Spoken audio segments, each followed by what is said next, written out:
She wasn't meant to be anyone's choice, not in her father's eyes, not in the mirror's silence, not in a world that called her too fat, too large, too strange, too quiet to belong.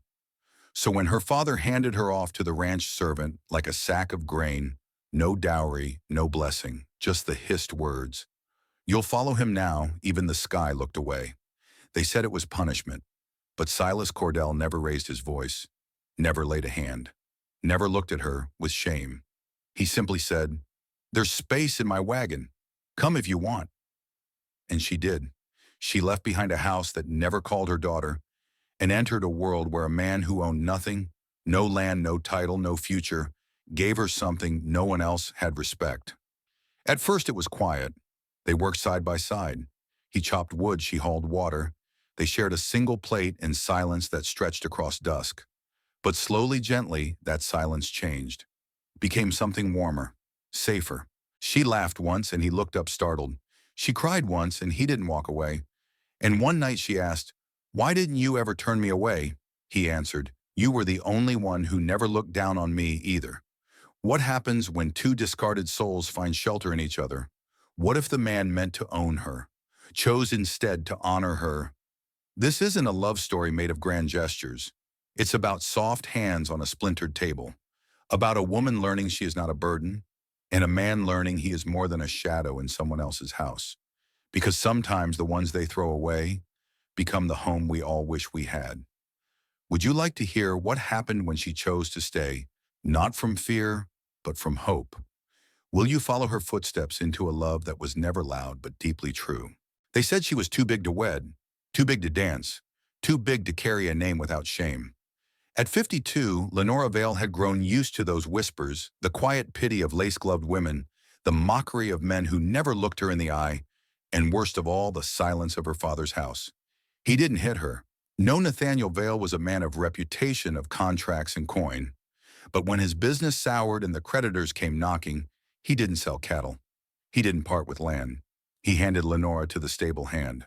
As payment, he'd said dry as dust, "She eats enough to cost me double." And just like that, Lenora, a woman who had stitched every hem in the house, nursed her father through fever, and buried her own mother alone, was given away like a rusted plow to Silas Cordell, the ranch servant with a limp in his left leg and silence in his bones. The wedding was unmarked by joy. No guests, no cake. Just her in a faded blue dress standing beneath a cedar tree while her father turned his back. In Silas. He said nothing at all, only looked at her, not up or down, just at her like she was a question he didn't dare ask. That night he didn't touch her, didn't undress her, just made her a bed in the corner of his cabin and said low and flat, "You ain't meat." It was the kindest thing she'd heard in years, but kindness, Lenora had learned, was never safe. It was the beginning of pain. Would it be the beginning of something else? This time Silas Cordell didn't talk much, but he always made space. He rose before the sun, filled the kettle with rainwater, and left a plate on the table. Biscuits, sometimes beans, never with a word. He moved slow, favoring the left leg that dragged just slightly like sorrow that never quite let go. And Lenora, she didn't ask questions. She folded her hands, thanked the Lord in silence, and swept the porch twice a day, even when there was no dust. They didn't touch, didn't sleep in the same bed, didn't pretend. But in that plain little cabin, tucked between two sycamores and a fence in need of mending, she began to notice things. He'd built the chair she sat in wide and steady. He whittled it himself, though she never saw him do it. He carved spoons that curved soft to her fingers, left the last slice of cornbread untouched on days she didn't eat enough. He patched her worn boots when the heel cracked quiet as a prayer. No one had ever tended to her like that, not as a daughter, not as a woman, not even as a person. And still he said little.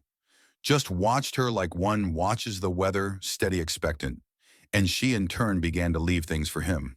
A warm cloth folded just so, a lantern re-oiled before dusk, a slice of pear when his cough got bad. It wasn't romance, it was recognition. Like two bruised animals circling the same patch of quiet. Until one night when thunder rolled across the plains and the roof creaked with wind, she found herself beside his bed holding a cup of warm milk. "I never asked for more," he murmured, eyes still closed. She didn't answer, only placed the cup near his hand. But her fingers lingered, and his did too.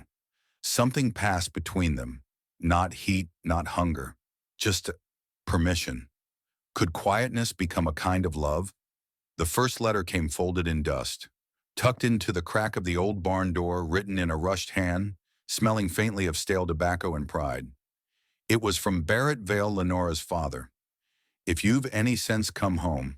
The new buyers won't tolerate your laziness. Consider this your last chance at decency. No daughter, no apology, only command. Lenora held the paper with trembling hands, though not from fear. No, that had long since calcified into something heavier, resentment pressed into silence. She didn't show it to Silas. Instead, she sat by the fire that night, staring into its amber flicker until he finally said, "Your hands. They're shaking." "I got a letter," she answered quietly. He didn't ask from whom, didn't need to, but he said this, "Ain't nothing good ever walked out of a man who sells his own blood like livestock." His words weren't angry, just sad, like a man who knew what it meant to be thrown away. Lenora swallowed her reply, because a small voice inside her still whispered, "What if he's right? What if I'm still worthless weight waiting to be claimed?" The next morning she didn't come down for breakfast, stayed curled in bed listening to the old boards creak beneath Silas's steps. Later he left a bundle on her nightstand, a fresh dress, plain but clean, with a note in his handwriting that read, "This is your home until you say it ain't. Not him, not me. You," she cried then, not from sorrow, but from the unfamiliar ache of being given a choice. Yet choice doesn't erase old scars overnight. For days after she walked like someone carrying two names, the girl her father discarded and the woman Silas saw. And between them there was a war. But what happens when the past comes knocking again, this time, not with letters, but footsteps?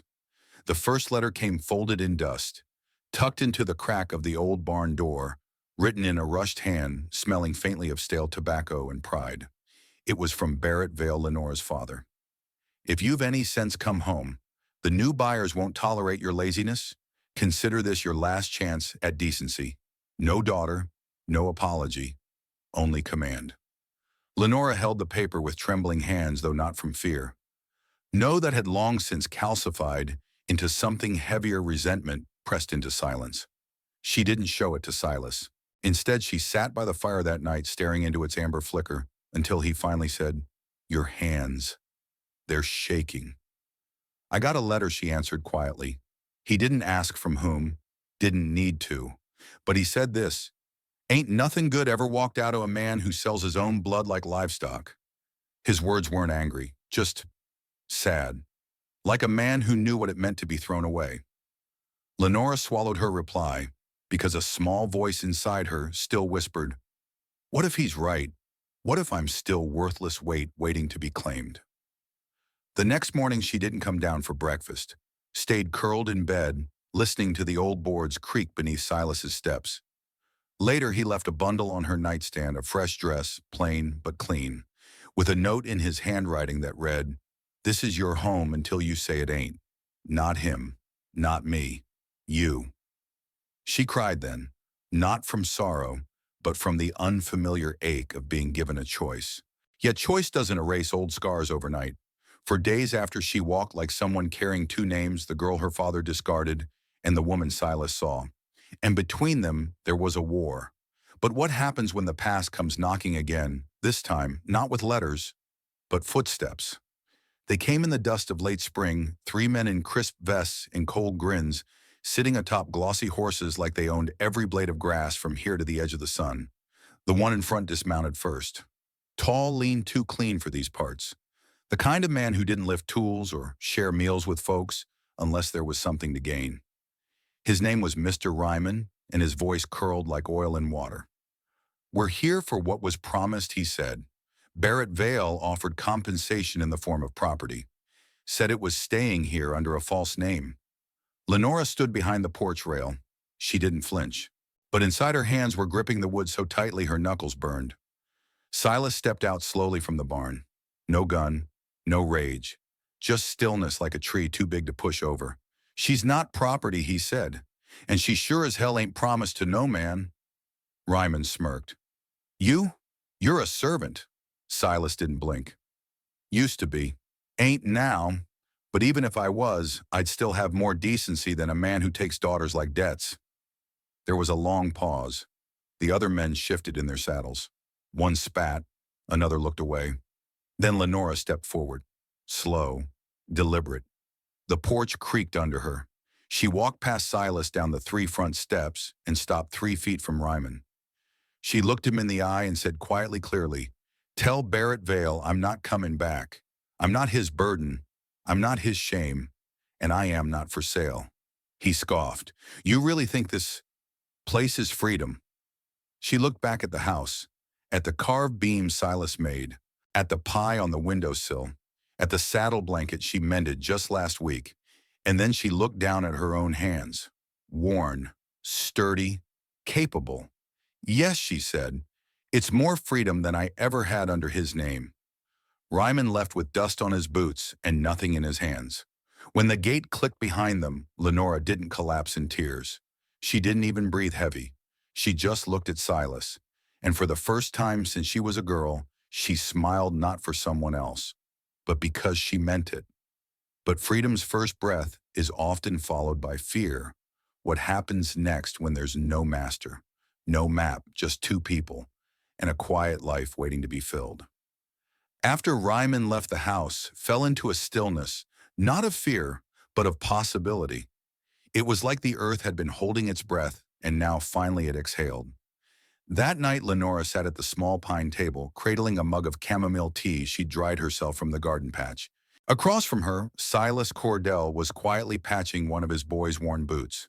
The 2 children, Jude and Mara, had gone to sleep early, their limbs heavy from hours spent planting carrots and splashing in the stream. The lamp hissed softly. "You didn't have to speak for me," Lenora said, not accusing, just steady. Silas didn't look up. "I didn't. I just said what needed saying. You said I'm not for sale. You're not." Silence. Then she smiled, small and unsure, like a light trying to burn through thick fog. "I don't think I've ever heard a man say that out loud before." Silas finally looked up. "Then I'm sorry it took this long." In the following days, things changed. Not all at once, not loudly, but meaningfully. Mara started calling her Miss Nora in that tender way little girls do when they're testing trust.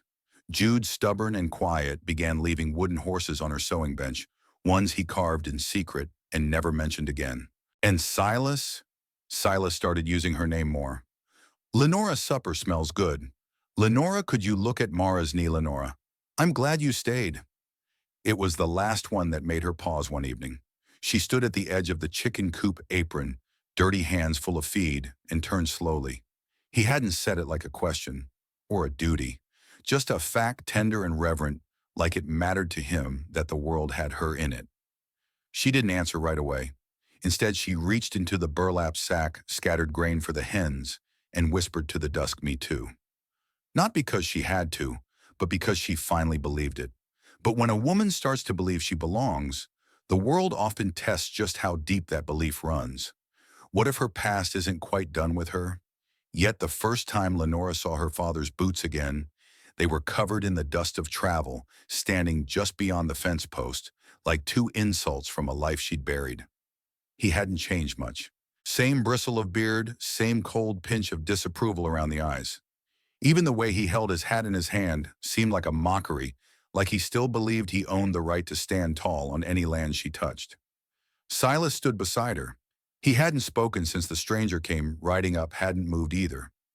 Just stood solid, the children behind him, Lenora beside him, and the wind between them whispering the question, will she flinch? Her father cleared his throat. "You've done well for yourself, considering." Lenora didn't answer. "I came to bring you back. Enough of this farce." She looked at the man who'd once handed her off like a bag of sugar too heavy to carry. "You don't get to come here," she said gently, firmly. "Not anymore. I'm your blood." Silas's hand found hers. Rough, warm, quiet. "No," she whispered. "Blood doesn't mean what you think it does. Family isn't who shames you. Family is who stays." For the first time in her life, she watched her father falter. Not crumble, he was too proud for that, but pause, as if for one sharp second he saw her clearly, not as a burden, not as a punishment, as a woman who had made a home, who had been chosen. I don't need your permission, she added, soft but sharp as creek ice. And I surely don't need your rescue. He blinked. Then he turned. And for the first time ever, he was the one walking away. That night, Mara brought her a flower with roots still dangling. For the garden, the little girl said, "It's not dead yet." Lenora held the blossom close to her chest. Neither am I, she thought. But when the dust settles and no more fights are left to fight, what then?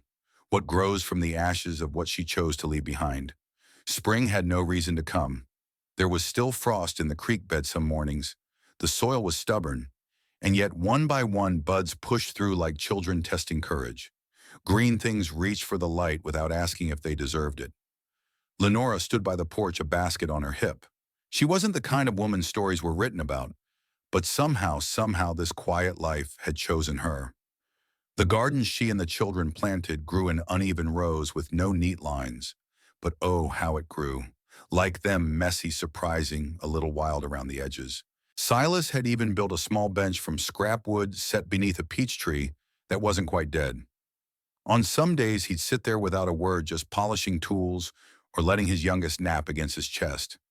No declarations, no performances, just presence. One evening while she was peeling potatoes, Mara came to her side. "Papa says you make this house smell like cinnamon." Lenora paused, and he said, Mara leaned in close like it was a sacred thing. "He said you make it feel like home." Lenora smiled, tender, slow, the kind of smile that starts deep and stays. She didn't need to be beautiful in the way the world asked. She didn't need to be thin or quiet or polished. She didn't even need to be needed. She was wanted for exactly who she was. Later that night, Silas set a steaming mug of tea beside her.